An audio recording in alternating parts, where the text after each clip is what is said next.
boa tarde, boa noite, lideranças do Brasil. Podcast Bastidores da Vitória entrando no ar. Hoje vamos falar sobre direito, OAB, exercício da advocacia, direito penal. Eu sou Sérgio Zimmermann, arquiteto e consultor. Olá, me chamo Martina Rodrigues, sou advogada e consultora. Nosso convidado de hoje é advogado criminalista, professor, doutor e pós-doutor. Ex-presidente da OAB do Rio Grande do Sul por 2 mandatos. Conselheiro federal da OAB, membro da Associação Internacional de Direito Penal na França. Bem-vindo ao programa, Dr. Ricardo Breyer. Olá, um abraço a todos que estão nos acompanhando. Um prazer, Martina e Sérgio, estar aqui com vocês, né? No podcast da Vitória, né? Podcast que representa um debate democrático e amplo, e a gente tem que ter esses espaços hoje em dia, né? Poder trazer as nossas histórias, as vivências e também as nossas preocupações nesse Brasil hoje que vivemos, né? Perfeito. Doutor Ricardo, eu queria começar perguntando como é que surgiu a advocacia na sua vida, né? Essa é uma coisa que está marcada na minha pessoa. Eu comecei a me encantar pelo direito por um objetivo. Eu queria ser delegado de polícia.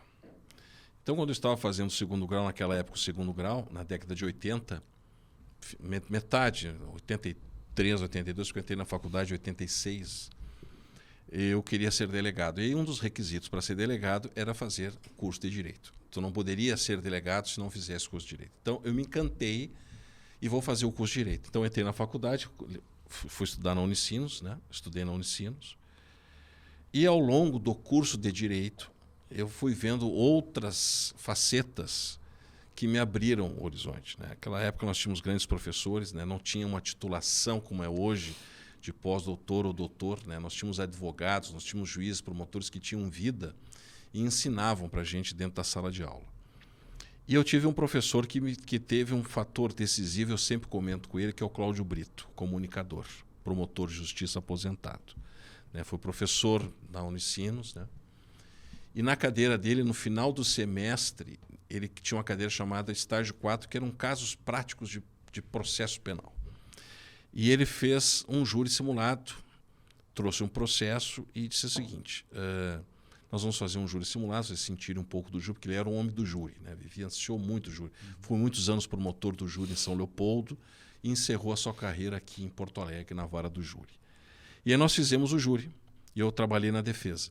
Por incrível que pareça, depois que eu fiz esse júri, preparei toda a defesa, falei no plenário, que era, além de ser simulado, eu incorporei aquilo. Aquilo foi o divisor de águas para mim. Porque neste período também, diga-se passagem, eu estava fazendo um estágio no Ministério Público. Naquela época os estágios eram gratuitos, né? Era tudo do nosso bolso. Pegar o ônibus e ir para a promotoria criminal. Também peguei essa época. Isso. E aí eu fiquei 2 anos trabalhando na 11ª Vara Criminal com um promotor, que é o Doni Sanguiné, que depois chegou a procurador de Justiça e foi guinado ao 5º ao 5º do Tribunal de Justiça como representante do Ministério Público. Então, era uma pessoa altamente, era professor, catedrático, enfim. Então, me ensinou muito aqueles 2 anos, eu estava virando promotor, né? De delegado para promotor, aí veio o júri simulado e, a partir dali, então, eu me encantei pela defesa. E fiquei. E já se vão 33 anos, né? Advogando exclusivamente no crime. Eu saí da Unicinos em 90 e comecei a dar aula em 91 já, né? Então fiquei quase 18 anos na Unicinos dando aula de direito penal e processo penal. Fui sua vítima. Isso. Penal 2. E aí, muitos colegas eu vejo hoje que foram colegas, né? Estão super bem na advocacia, ou no Ministério Público, ou na magistratura, né? Enfim, estão em vários lugares. E depois eu ajudei também, em 1999, a FEVALE a criar o curso de Direito. Então, fui responsável pela construção metodológica da disciplina de Direito Penal e Processo Penal na FEVALE, que fiquei até 2008 lá. E depois aí eu ingressei na política de ordem. E a política de ordem toma tempo, né? Então, a gente tem o escritório, a academia tinha os horários certos, a graduação tu tem que dar aula em tal dia, tal horário. E isso me inviabilizou, depois de 18 anos, eu continuar a ter esse compromisso de dar aula. Então, eu abri Eu já ia te perguntar isso, como é que foi essa entrada na OAB, assim, como depois presidente? Começaste como conselheiro aqui nesse Isso foi, eu fui convidado pelo grupo em 2003. Nós perdemos a primeira eleição. Em 2007 concorremos de novo e aí fomos eleitos, né? Ao ganhar, eu fui conselheiro, substituto, e fiquei como coordenador geral da Comissão de Direitos Humanos por 2 mandatos. Então, fiquei 6 anos como conselheiro e 6 anos presidindo a Comissão de Direitos Humanos. Depois, eu fui 3 anos secretário-geral da Ordem, que é o cargo administrativo que cuida de toda a estrutura da Ordem, do conselho de classe. Enfim, é o coração da Ordem, né? Acho que todo presidente tem que passar pela Secretaria-Geral porque vai conhecer todos os meandros da Ordem, administrativamente, tudo o que compõe as competências das turmas, dos conselhos de ética, enfim. Então, fiquei 3 anos lá e depois saí e concorri, né? O grupo entendeu que meu nome era bom para a presidência e fiquei de 2016 a 2021 na presidência da Ordem. Né? 2 mandatos, peguei uma pandemia, né?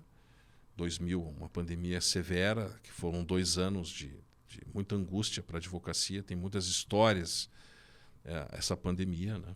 Para contar do que a gente passou. Né?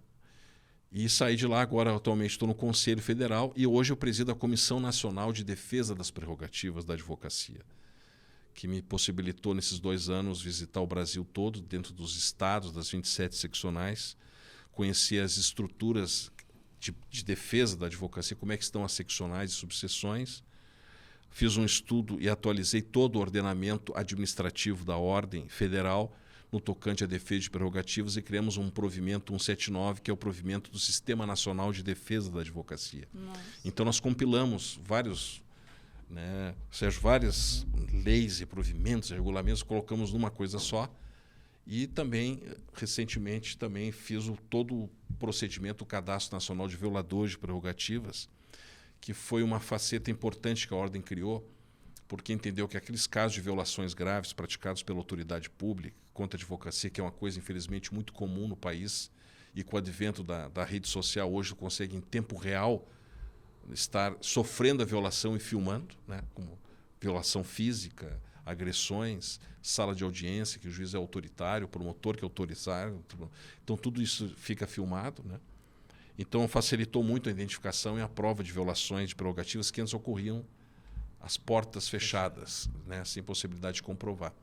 E nós criamos esse cadastro justamente para, uma vez comprovado que ele é um violador e foi grave a violação, ele fica impedido de exercer a profissão quando se aposentar ou quando o advogado cedido a um órgão público. Ele tem que, quando um advogado pega uma secretaria, por exemplo, estadual ou municipal, ele tem que se afastar da ordem, ele não pode advogar.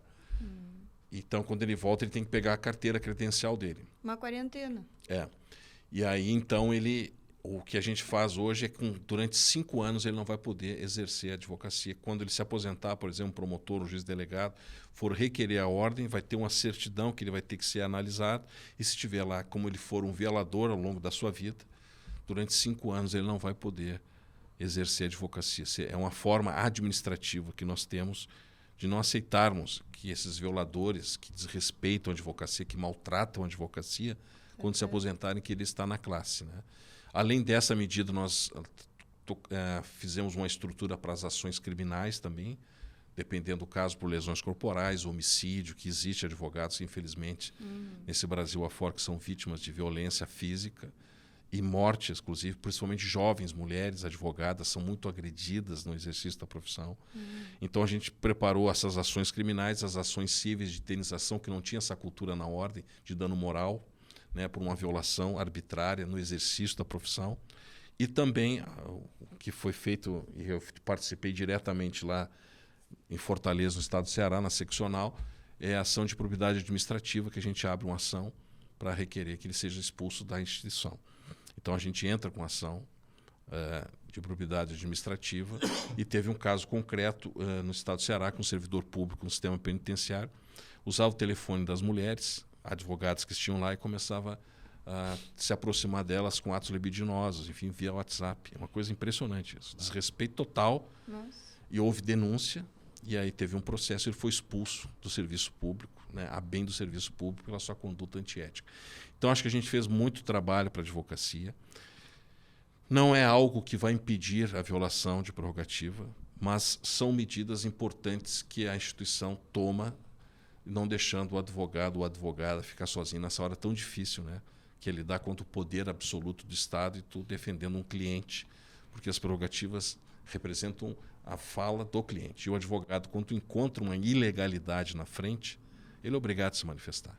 Ele não pode concordar, porque daí ele está prevaricando também. Então, eu tenho um chavão que eu digo sempre assim, argumentar não é desacatar. Porque hoje qualquer advogado que argumenta, a polícia dá voz de prisão por desacato. Ah, tu está me desrespeitando. Não, eu estou argumentando. Claro. Eu estou identificando uma ilegalidade. Então é isso aí. Foi esses anos todos de ordem, né? Estou cansado, quero dizer, né, para vocês que eu estou cansado já dessa caminhada, mas ela é recompensadora porque tu ajuda muito a classe, né? E como é que foi ser presidente assim na maior crise sanitária de todos os últimos tempos aí? Tudo novo. Né? A gente vinha num ritmo interessante no estado do Rio Grande do Sul, e vou falar aqui do Rio Grande do Sul especificamente. Nós tínhamos, na minha gestão, em 2018, feito uma audiência pública importante para a toca do sistema EPROC da Justiça Estadual. O EPROC é um sistema criado de sucesso nacional pela Justiça Federal. Então, os processos andam muito bem. E nós tínhamos o sistema ETEMES, que era um sistema criado pelo Tribunal de Justiça, mas que deu muito problema. As audiências caíam. Né? Então, a gente tinha vários problemas. E eu fiz uma audiência pública com o desembargador Thompson Flores, que era o presidente do TRF4 e do presidente, e aí pedi a ele que fosse alguém e se desse a viabilidade, se dê gratuitamente o EPROC para o Tribunal de Justiça. E essa audiência pública foi um sucesso, né? As pessoas lá falaram da má estrutura e da necessidade de troca, e hoje nós temos o EPROC graças à intervenção da ordem que intermediou com o TRF4 e o Tribunal de Justiça a cedência gratuita do EPROC, que hoje, atualmente, está sendo também implantado no Tribunal de Justiça de São Paulo. Por ser tão bom. Né? Porque o de São Paulo era difícil. É complexo, né? Todo mundo reclama, enfim. Nossa, muito ruim. Então, o EPROC está entrando hoje também no estado de São Paulo. Então, o que aconteceu? Então, nós estamos bem. Conseguimos isso. Aí, 2018. 2019 muda a corte, né? Entra o presidente Duro, né? E parece-me que estávamos indo tudo bem. Nós tínhamos que digitalizar os processos, eram todos processos físicos, numa maioria 85% arsenal, né? De muitos processos físicos. Vem em março de 2020.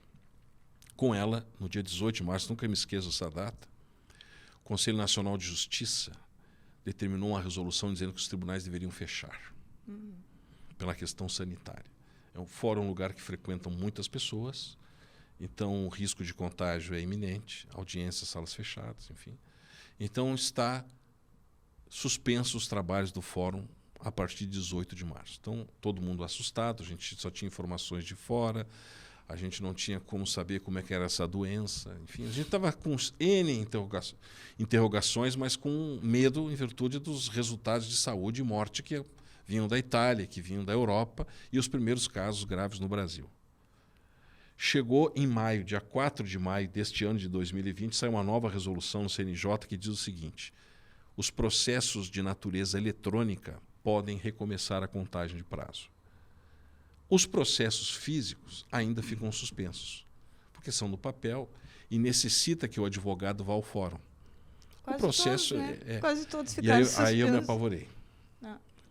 Quando eu soube que o Tribunal de Justiça não tinha digitalizado os processos. E nós tínhamos 85% de processos físicos. Ou seja, a advocacia de março até o ano, digamos, de 2021, até o meio de quase 18 meses, ficou sem trabalhar praticamente. Sim. E aí começou os grandes problemas para a advocacia. Entre eles a questão econômica, entre eles as resoluções que não foram cumpridas, processos de adoções em final de procedimento não ficaram concluídas e as crianças ficaram nos orfanatos. Execuções, advogados que já tinham carta de execução para ser cumprida em uma demanda, não conseguiram ter acesso ao fórum para ter essa carta. Separações judiciais, enfim, foi um caos. E o advogado olhava Santa Catarina e Paraná, lá tudo 100% digital, e a advocacia trabalhando normalmente, fazendo audiências virtuais, os processos sendo impulsionados. E nós aqui paralisados, a Justiça Estadual. O presidente Voltaire, acho que foi o presidente do Tribunal de Justiça que esteve no lugar certo, na hora certa. Ele foi muito capaz, mas ele tinha impedimento das normas do CNJ de abertura de fórum. Nós tínhamos o problema, porque lá na cidade eu vejo o servidor caminhando às 3 horas da tarde na praça. Por que o fórum está fechado? Os bancos abriram, a polícia, os hospitais, o comércio. Aqui a bandeira é amarela, não é vermelha. Por que não abre o fórum aqui? Então começou uma série de conflitos de realidades e nós gestando isso. Daí, para resumir, eu entrei 2, 3 vezes no Conselho Nacional de Justiça. A primeira delas para dar autorização ao presidente daqui a poder abrir o fórum quando ele encontrasse a necessidade e não tivesse risco, porque o Brasil todo estava impedido de abrir fórum. Quem tinha processo físico. Como nós tínhamos uma realidade, o presidente do conselho era o ministro Fux, nós conseguimos que ele tivesse essa autonomia. Então, tinha umas cidades lá no interior que não tinha nenhum contágio, ele abriu o fórum lá no expediente intermediário. Aí ele criou todas as seguranças, enfim. Depois a digitalização, mais uma vez, fui no CNJ, que o Tribunal de Justiça apresentasse um plano de digitalização, porque não tinha isso, não tinha perspectiva. Então estava tudo difícil. Nunca me esqueço, em setembro de 2020, final de setembro, outubro, quando o fórum abriu para os advogados entregarem os processos que estavam consigo, era uma fila imensa. Eu fui naquele momento. Então foi muito difícil. Economicamente, a advocacia sofreu como o Brasil todo, porque é uma coisa nacional, né? E nós tivemos uma cartada que foi a liberação de alvarás e RPVs em torno de 1 bi e 200 milhões de reais, que foi liberado nesse período, a partir de junho de 2020, que salvou muitos advogados e pessoas também, cidadãs, que tinham esse dinheiro a receber. Então foi um valor expressivo para a época e que deu causa a isso. Então, muito conturbado, muita pressão, né? Nós tivemos 475 advogados que foram vitimados e advogadas. Uma cidade, São Gabriel, só em São Gabriel, 10 colegas perderam a vida. Nós tivemos em torno de 38 advogados que cometeram nesse período também, em virtude da pandemia, dos problemas econômicos. Então a gente tinha contatos permanentes com a Secretaria de Segurança, com o chefe de polícia, que me passava as informações. Então foi muito difícil isso. Então eu ativei a Escola Superior de Advocacia, que ela estava toda online. Nós já tínhamos digitalizado todos os nossos procedimentos dentro da OAB para que pudesse fornecer cursos para as pessoas em casa. E foi o boom. Assim, a Rosângela Reza dos Santos era a diretora da escola e nós tivemos um acesso, quase 120 mil pessoas frequentaram virtualmente. Primeiramente, os cursos foram repetidos da reforma trabalhista, da reforma tributária e depois, com a segurança mais, assim, lá pelo meados de setembro de 2020, começamos a fazer novas gravações. E foi isso que a escola salvou um pouco, digamos assim. E fizemos uma conferência estadual, que a cada 3 anos se faz, totalmente virtual, né? E teve os seus bens. A partir dali mudou tudo. Mudou a justiça, começou a ser mais virtual, começou a ser julgamentos mais videoconferência, não precisar se deslocar para Porto Alegre, poder fazer por vídeo a tua sustentação oral. Ou seja, a justiça também ela se virtualizou-se. E, para mim, muitos não queriam. Advogados tinham aquela corrente que eu quero presencial, eu não quero virtual, eu quero estar presente. Mas eu acho que a virtualização da justiça, de uma forma, ela democratizou o acesso do advogado. Porque eu recebia muitas mensagens de colegas do interior que, de alguma forma, por exemplo, lá de 3 de maio, nunca me esqueço, um jovem colega disse: doutor, eu fiz minha primeira sustentação no Tribunal de Justiça virtual. Eu não teria condições de vir a Porto Alegre, porque para vir e voltar é 3 dias. Sim. O cliente não tem condições para me pagar um hotel e as minhas despesas. E eu consegui fazer a minha sustentação oral. E ganhei. Então ele estava feliz com a viabilidade de poder participar, ainda que virtualmente. Então vejam bem, tu tem que lidar com quase 70 mil advogados que são interesses de todos os lados, e tentar, de alguma forma, uniformizar isso. E foi aquilo que nós fizemos, né, que não tem uma relação com a enchente. A enchente ela foi uma tragédia grave ambiental, gravíssima, né, destruidora em vários locais, que tem uma reconstrução. Mas hoje, aos poucos, nós estamos retomando. Né? A enchente foi em maio, nós estamos em setembro. A pandemia nós tivemos 1 ano e meio para retomar, ou seja, teve um período estressante isso. São coisas que nós vivenciamos, e o gestor que está na linha de frente é quem tem que ter uma responsabilidade muito grande de pensar no bem comum, né? Com certeza. E a luta foi grande, mas foi uma experiência gratificante que eu levo para mim, que me deu muita bagagem assim para poder superar outras crises menores, né, que vivencia a advocacia. Com certeza. Mas enquanto o professor toma um cafezinho, vou mandar um abraço especial para a nossa audiência. Para o Paulo de Porto Seguro, para a Alice de Manaus, para o Frederico de Miami. Aproveito também para informá-los que logo, logo estarão disponíveis os e-books da série Personalidades Vitoriosas, né, Sérgio? Isso. Eu aproveito também para agradecer aqui aos nossos parceiros, SBS Engenharia Limitada, solidez que inspira confiança, grandes obras, grandes realizações, Facas Dom Cássio Selaimen, facas com alma, use com orgulho e guarde por gerações, Sinduscom, há 75 anos, conectando, construindo, transformando o habitat dos gaúchos, e Cicepote, Sindicato da Indústria da Construção de Estradas, Pavimentação e Obras de Terraplanagem em geral. Juntos somos mais fortes. E vocês, colaboradores anônimos, através do nosso QR Code. Mas, professor, retomando, e como está a advocacia no nosso país nesse momento? Essa possibilidade que eu tive pela Comissão Nacional de visitar, eu tive que interromper isso com o problema da enchente, que é o aeroporto, né? Praticamente 2 meses a gente não tinha como se deslocar. Então, eu já tinha fechado todo o Nordeste, Sudoeste, Centro-Oeste e Sul, e faltavam as regiões do Norte, que eu pretendo fazer agora nesse resto de mandato. A advocacia ela é muito ampla, né? Nós temos colegas e podemos dizer que ela tem uma dimensão diferente. Tem colegas que estão bem, outros colegas não estão bem, mas na grande essência nós hoje temos uma superpopulação de advogados e advogadas. Né? Nós temos muitos advogados e advogadas, nós temos muitas faculdades de direito que despejam semestralmente muitos colegas. Eu, em 6 anos de OAB, eu entreguei quase 10 mil credenciais. Em 6 anos, 10 mil credenciais. É muito. Né? Então, nós temos um problema na raiz, que é as faculdades de direito. Né? Muitas. Só em Porto Alegre são 14. 14. É. E a digital não agora não tem mercado. Não tem. Então, nós temos esse problema.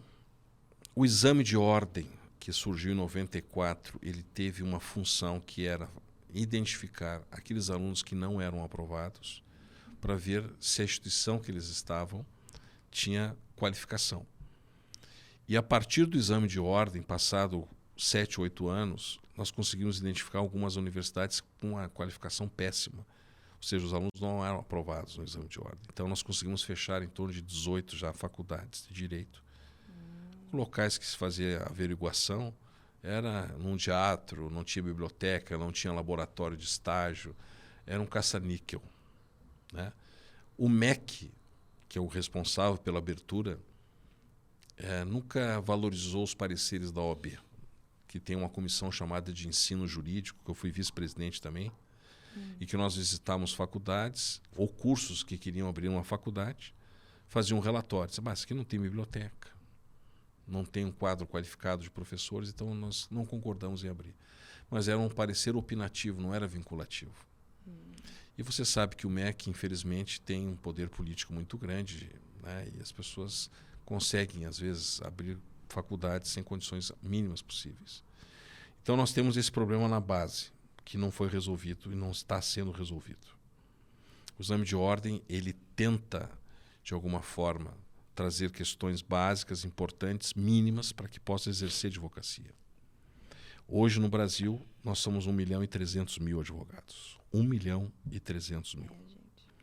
E nós somos quase 900.000 bacharéis que não foram aprovados no exame de ordem. 900.000.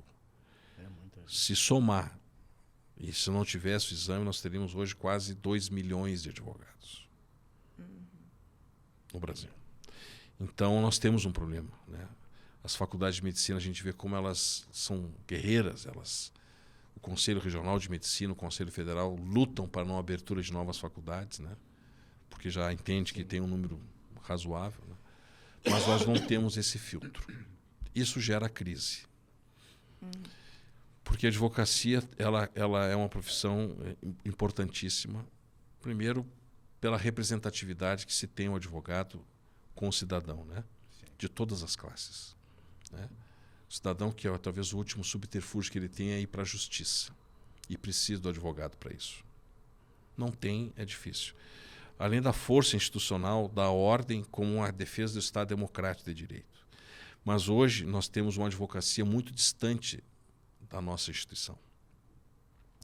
Por exemplo, há muitos casos de violação de prerrogativas que não chegam ao conhecimento da ordem. Porque a pessoa não procura a ordem. O colega não procura, não tem interesse pela ordem, não sabe que existe a ordem. Teve pesquisas aí no passado que determinavam, ouviam 10 pessoas, 4 não conheciam que era o presidente da ordem. Nossa. Com redes sociais, com tudo. Então isso representa que a classe está fora da sua instituição. Um pequeno grupo faz parte disso. E 80% da advocacia hoje não está interligada com a sua instituição. Não estando, quando tiver uma violação de prerrogativa, ela não sabe como agir, né? E também não tem o apoio da instituição em vários outros temas que poderia ter, né?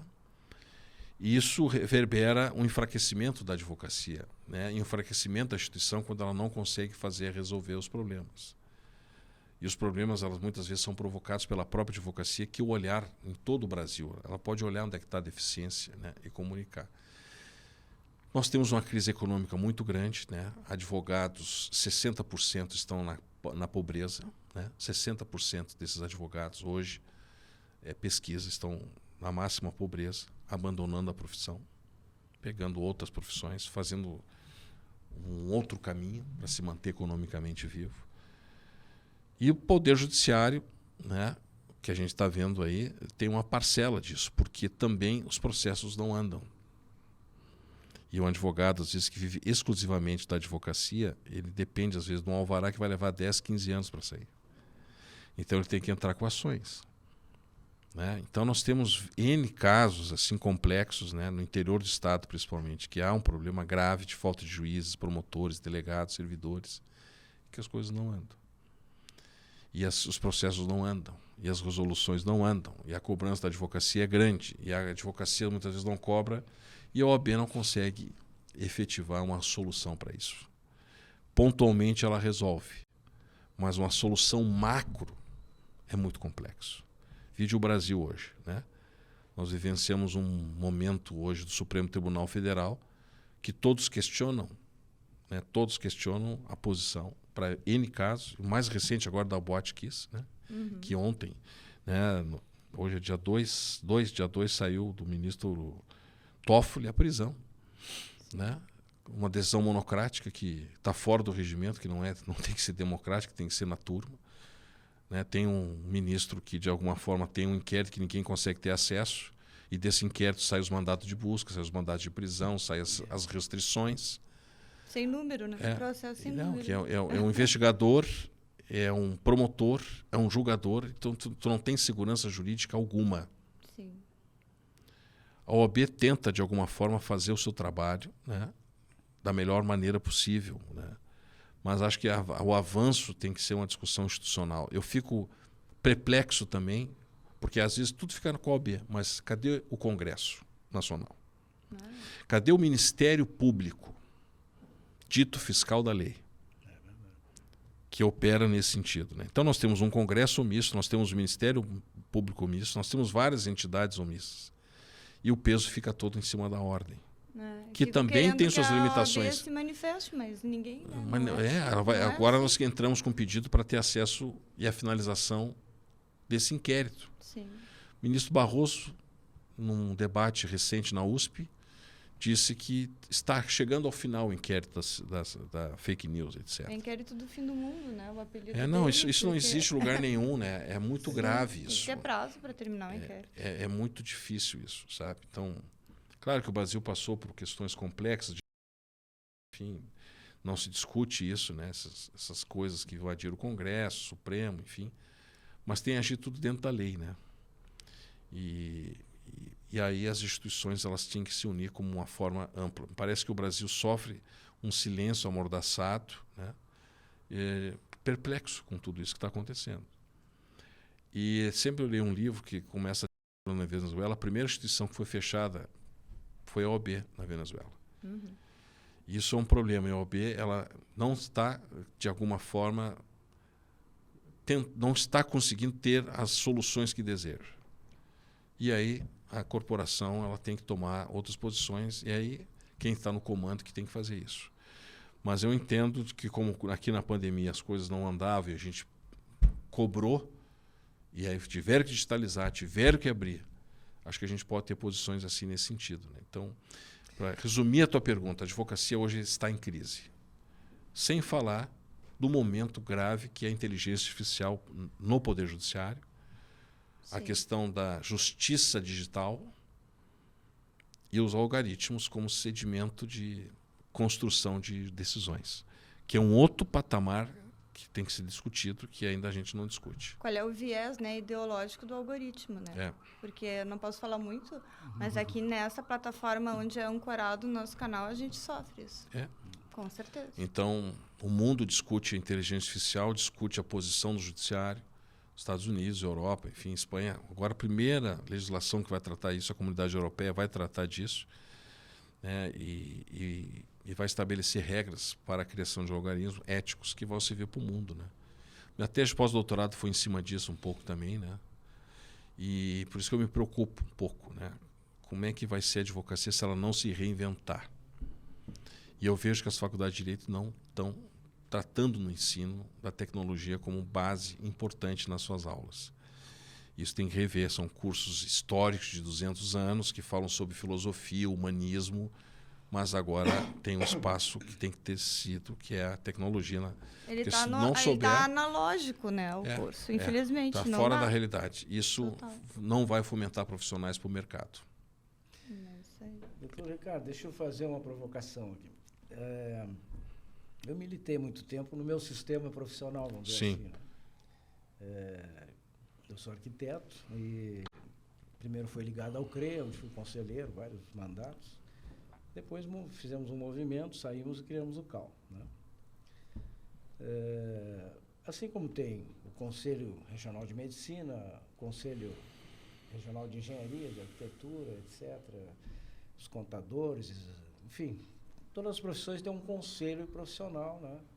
Chamado Fórum dos Conselhos. Isso. Sabia que eu presidi esse Fórum dos Conselhos aqui? Mas a pergunta que eu Todos tenho... os O conselhos. currículo do professor, a gente leva acho que uma meia hora Não. para falar. pra Não, fazer experiência, a vida deu, porque ali a gente discutia questões importantes, sabe, dos conselhos. Se tu me permite, Claro. por exemplo, o Conselho de Nutrição foi fantástico na elaboração de merendas escolares nas escolas públicas, sabia? E nós fizemos a intermediação com o governo do Estado. Legal. E o Conselho de Nutrição disse, o que é saudável? E aí começou Então, se todos nós nos uníssemos, né? Sim. Engenharia poderia perfeitamente ajudar identificação de fraudes licitatórias em poderes públicos para ver se tem um gasto maior ou menor. Mas eu tentei levar isso, não deu certo. Mas a pergunta que eu queria fazer é: a Ordem dos Advogados sempre foi um conselho diferente, né? Na verdade, ele não... Eu não sei nem se ele pertence a esse conselho de profissões. Eu acho que a Ordem é, vamos dizer assim, a gente que está de fora enxerga a Ordem como se fosse um Ministério Público ad hoc, vamos dizer assim, certo? Sim. Na política brasileira, né? A OAB vem se manifesta e tem um peso aqui. Então, Existe vamos dizer, uma outra personalidade jurídica da OAB ou é a mesma dos conselhos? Como é que é isso? Assim? É uma pergunta boa para a nossa audiência, né? É diferenciado, sim. Vou dizer assim, isso é um tema que vem há muitos anos sendo debatido, né? Porque os órgãos de classe, todos, que são 27, eles ficam sujeitos ao Tribunal de Contas da União. Ou seja, a regulamentação, né, do seu gasto e da sua conduta estão sujeitas à aprovação do Tribunal de Contas, sob pena de responsabilidade do administrador. Então, eu quero comprar alguma coisa, tem que passar por um processo para ver se vai ter licitação, se eu posso tirar a licitação, senão vou ser responsabilizado. Então, há uma fiscalização direta do Tribunal de Contas. A OAB não tem essa fiscalização. Ela se autofiscaliza. A OAB hoje ela é considerada uma autarquia sui generis, diferente das entidades de classe que são autarquias, dos outros demais conselhos. Nós tivemos 4 ações já no Supremo ao longo dessas histórias todas de mais de 40, 50 anos, tentando tirar essa característica da ordem.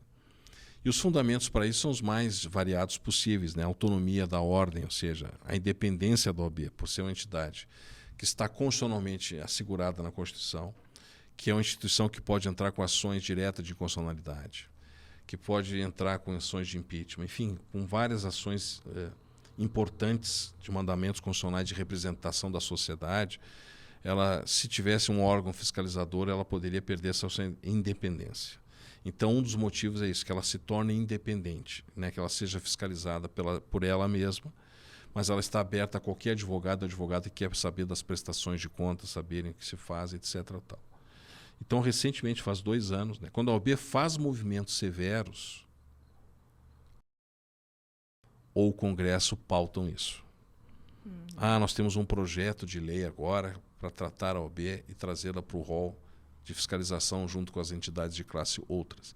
Então, sempre quando a OAB faz um movimento que vai contra o interesse do governo, eles trazem esse tema na pauta. Como se fosse uma ameaça velada, assim, não faz mais esses movimentos que vocês vão ficar fiscalizados assim.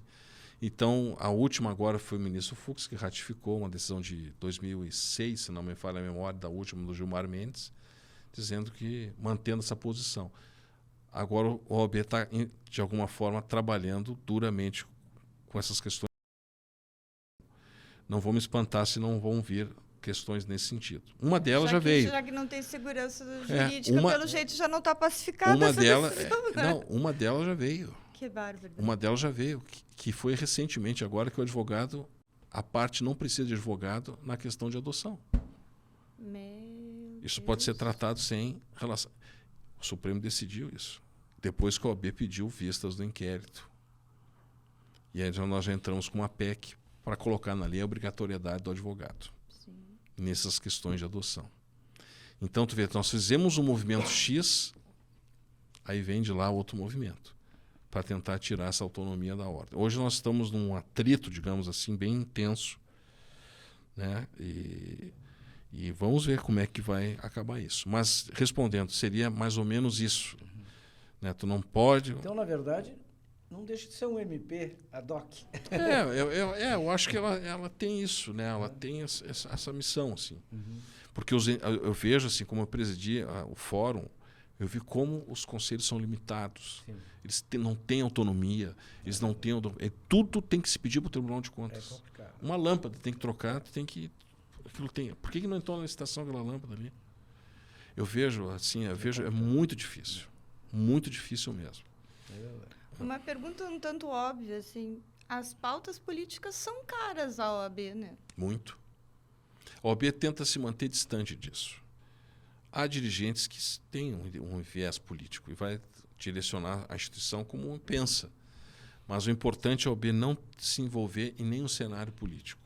Manter sua independência, defender o cidadão e a Constituição sem viés político. Então, já participou de impeachments históricos no Brasil, né? Do Collor, né? Principalmente, né? Raimundo Faoro, que foi um grande... Os outros 2 que nós tivemos não tiveram um protagonismo como foi esse do Collor, que foi da Dilma, do Michel Temer, que era o Cunha que encaminhou esses pedidos todos, né? Então, nós não tivemos protagonismo nisso. Mas a OAB ela tem que ficar equidistante da política. Muito embora ela seja um órgão político, mas não ser uma política partidária. Mas o conselho tem gente de esquerda, de centro, de direita, e tem que ter. Eu sou a favor de uma frente ampla no conselho, para que os debates sejam bem... Mais enriquecido. E muito. Tem que ter oposição. Eu acredito sempre, porque a oposição... Isso é Estado democrático de direito, a oposição faz tu refletir. Eu sempre gostei, quando estava a presidência da ordem, dos meus opositores, porque os meus opositores traziam problemas, não batiam nas minhas costas para dizer que estava tudo bem e apontavam o que a OAB tinha que fazer e o que achavam que a OAB estava fazendo errado. E isso me enriquecia e eu mudava o rumo quando eu via. O gestor não fica numa zona de conforto, né? Não, é muito... Todo mundo Está batendo... sendo ali provocado constantemente. Toda hora batendo palma, aí não dá, né? É verdade. E como é que é o processo eleitoral da OAB? Ele é direto? Como é? É direto, né?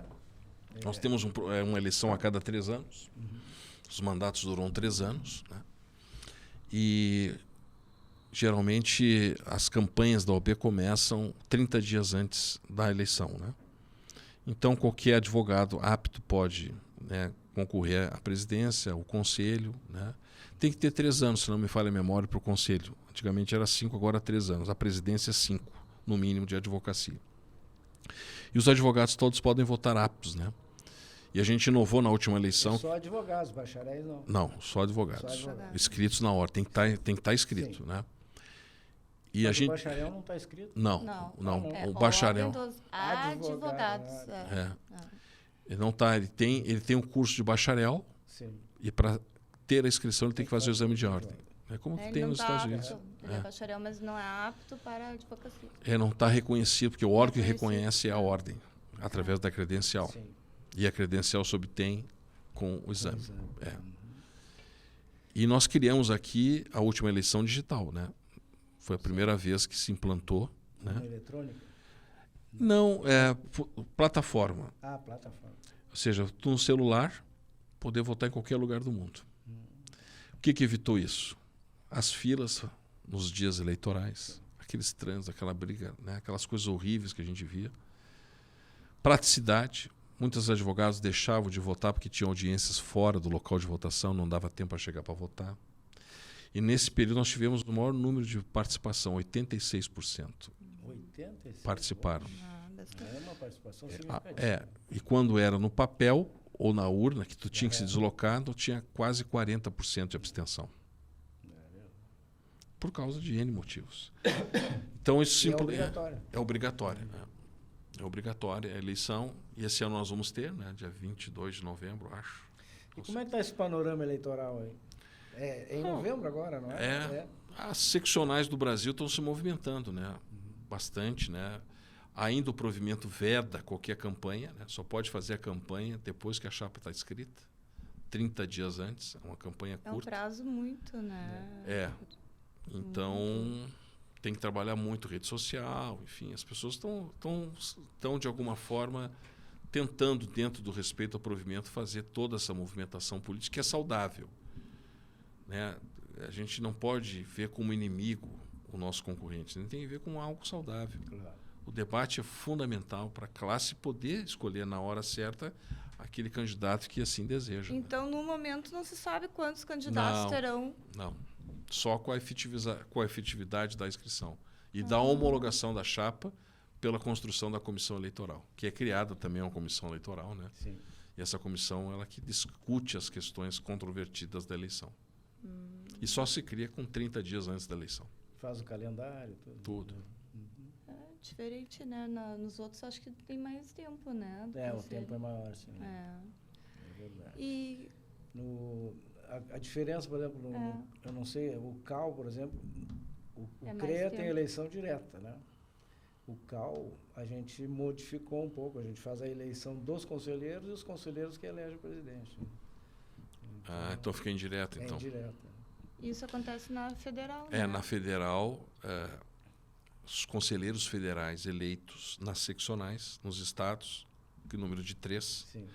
O número total de conselheiros federais é 81, né? 3 por bancada. 3 por estado. Isso. E esses escolhem o presidente. Hoje é um grande movimento no Brasil para eleições diretas na OAB. Pois é. Como é que seria direto? Votaria no presidente local e também no presidente federal. Sim. Se ele tivesse mais votos no Rio Grande do Sul, ele tem um estado que ele ganha. Seria por federação proporcional, não por número de advogados, porque senão São Paulo ganharia estados numerosos, mas seria proporcional.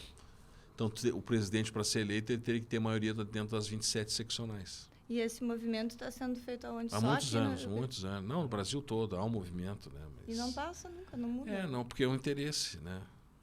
Mas acho que isso está cada vez mais latente. Né? Não, tem que mudar, porque imagina, né? A própria classe não tem... Mas ele diz assim, eu elejo o federal, né, que vai me representar. Mas 3 para representar milhões. Né? Complicado. E quem é o cidadão Ricardo Breyer? Eu sou colorado, sofredor, né? A fase não tá boa. Nem tudo é perfeito. Isso, né? Tenho essa função, também sou conselheiro lá no Esporte Clube Internacional, né? E atualmente estou responsável agora, me deram essa missão de fazer a reforma do Estatuto do Inter, né? Que tem que ser atualizado, né? Então vamos ajudar o clube, né? Então eu sou isso, tenho família, né? Tenho 2 filhos, né? Uma filha advogada, tem 28 anos e trabalha no escritório, né? Meu filho tem 16, ainda cursando, né? Dá uma fletada no direito, mas eu queria ver se ele pudesse ir para uma coisa mais atual, assim como questão de tecnologia, né? Tenho os meus lazeres também, né? E aos poucos assim largando a política de ordem, né? Para se dedicar basicamente ao escritório, né? Que a gente tem trabalhado bastante. E, de alguma forma, poder viver um pouco, né? Porque essa questão de ordem, nesses anos todos, desde 2007, consome muito, né? Mas é bom. E é um cidadão que também se indigna muito, né? Por coisas que acontecem, né? Ainda mais da minha área que eu vejo. Renovo essas questões do Supremo, não só do Supremo, mas de outras justiças também. Né? Questiono muitas vezes o poder do Ministério Público nas ações, que eu acho excessivo. Não precisava, de alguma forma, fazer o que faz, destruindo imagens, né? Para depois buscar uma absolvição e como é que tu reconstrói essa imagem. Né? Então, nós temos muitos caminhos a percorrer, né? E num país hoje que não nos dá uma segurança, né? Tão sonhada jurídica. Eu acho que nós estamos hoje receosos, e o que me gera um pouquinho de preocupação agora como cidadão é ter uma justiça que não me dê segurança e que possa fazer a sua interpretação daquilo que lhe convém no momento atual. E isso é muito preocupante, né? E por isso que a gente tem N decisões diversas para o mesmo caso. Não sei se um amadurecimento de uma uniformização. Mas a decisão é subjetiva. Mas não pode um fato, uma vara decidir o mesmo fato, outros decidem. Então, tu não tem essas decisões. Então, é muito complexo isso, sabe? E vamos torcer que a gente possa ir adiante, né? E o desafio agora é realmente a inteligência artificial no Poder Judiciário. Isto é algo, num país que tem fragilidades éticas imensas, né? Não pode ser comparado com outros países europeus que se dedicam à pesquisa permanentemente em cima disso. As universidades se dedicam, né? Tanto que a comunidade europeia está há 5 anos elaborando esse regulamento para a Europa na utilização da inteligência artificial. 5 anos. O texto já está pronto e vai ser publicado em breve, que trata dos limites éticos da aplicação da inteligência artificial. Então, nós temos que gerar perspectivas melhores, né?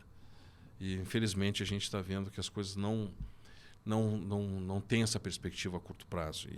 E a política, nas eleições municipais, tem mostrado que tudo é mais do mesmo, de novo, né? E que a gente não tem algo que possa gerar algo novo, assim. O sistema é complexo, né? É muito difícil. Exatamente. Complicado. Ricardo, queria agradecer aí a sua disponibilidade, vir aqui conversar conosco hoje à tarde aí. E dizer que o programa está de portas abertas aí, sempre que precisar, estamos à sua disposição aí para desenvolver A gente está gravando aí, ele, né? Hoje, dia 2 de setembro, porque é um programa gravado, né? Mas breve vai ao ar. Daí. Ótimo, eu que fico agradecido pela lembrança, pelo convite, e de poder a gente debater um pouquinho das histórias, né? Das preocupações do futuro. E o programa tem esse viés. Eu sempre entendi que a extensão do programa da comunicação é a única que pode levar a uma posição de segurança e liberdade, né? E se nós não tivermos isso, como em alguns casos já estamos tendo cerceado, isso me coloca também mais uma preocupação da livre manifestação, que subverteu-se aquilo que está na Constituição Federal. Completamente. É. Mas foi um prazer, professor, te ter aqui.